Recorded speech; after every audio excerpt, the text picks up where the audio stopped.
Yo, on se retrouve pour les folles anecdotes du foot. C'est parti. Le 28 novembre 1996 à Ankara, à l'occasion d'un huitième de finale de Coupe de Turquie entre Gençler Birliği et Galatasaray, nous allons assister à la séance de tir au but la plus agaçante pour les gardiens. Après 16 tirs au but réussis de chaque côté, soit 32 essais, le joueur de Galatasaray, İlyas Kağan, manque son penalty et s'incline lui et son équipe 17 tirs au but à 16. En 2002, une équipe malgache, mécontente du traitement arbitral infligé à son entraîneur, décide de fausser un résultat. Le bilan, une défaite 149-0, rien que ça. Et surtout 149 buts contre leur camp des joueurs de l'ES Emrin, offerts à leur adversaire de l'AS Adema. Après le match, la fédération malgache de football a suspendu leur entraîneur pour 3 ans et 4 joueurs de l'équipe jusqu'à la fin de saison. Tous les joueurs ayant participé au match ont reçu une menace de sanction. L'arbitre n'a pas été puni. John Terry n'a jamais été remplacé en première ligue sous les ordres de José Mourinho. Il a joué 175 matchs sous l'entraîneur portugais. Mais ce n'est pas tout. Il a joué les 90 minutes de 174 matchs. L'autre match, il s'était pris un carton rouge.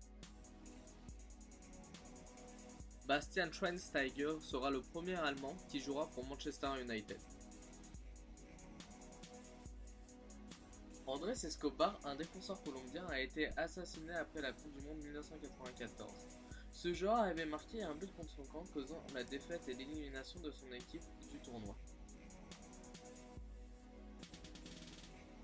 Avant 1966, les cartons rouges n'existaient pas.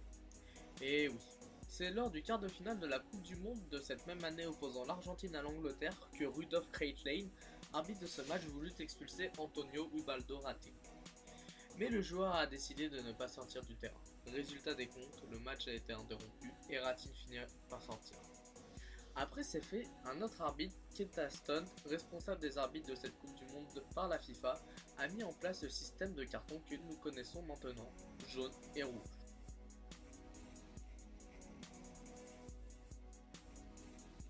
La première vidéo à atteindre le million de vues sur YouTube est une vidéo de Ronaldinho à l'entraînement avec le FC Barcelone. En effet, cette vidéo publiée en octobre 2005 atteignit le million de vues en juillet 2006. Brésil ou pas, m'en bat les couilles.